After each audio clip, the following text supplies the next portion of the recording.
Listen, if you are going through heartbreak, betrayal, or someone you genuinely love abandoned you, this video is for you. These are 4 things you must do if you truly want to move on and stop attracting that same type of heartbreak. And number 3 is the most critical one. Number 1, silence. I know after heartbreak, you want to talk, you want to vent, you want to express your anger, and probably you want to meet another person. You are seeking for genuine love. But that is the wrongest time to choose someone else. In fact, that is the wrongest time to start venting to a lot of people because you are very vulnerable. And when you are vulnerable, you can't choose a good partner. Sometimes you might think, oh, if I choose somebody else, I will stop missing them. But the danger with that is that you might end up choosing the same type of person you left.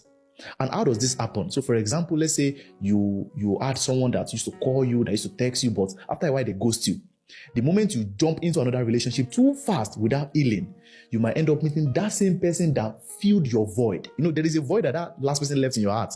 Probably the person start calling, they start persuading you, you don't deserve this. But you are forgetting that they might end up ghosting you and you will not be able to see clearly. And that is why when you experience heartbreak, when you leave your relationship, don't be too fast to jump into another one. Because when you jump, you don't see clearly and you might end up repeating the same thing that happened to you in the past. Silence is not weakness. Silence is where you learn about yourself. When you are alone, in fact, learn to be alone.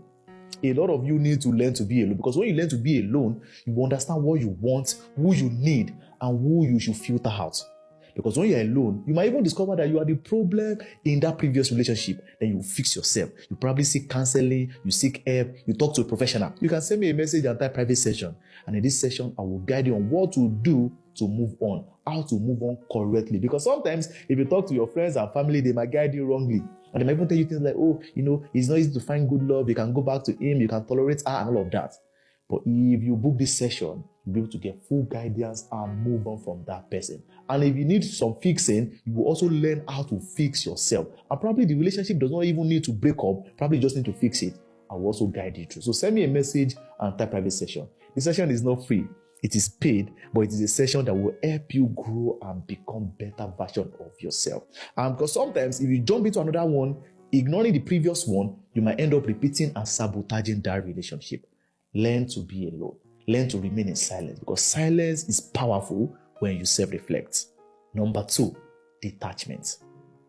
This happens a lot. In fact, I myself have experienced it. After heartbreak, you want to run away. Probably you want to check up on them. All right. You go to their social media, you go to their TikTok, Instagram, and all of that. You keep checking on their social media handle.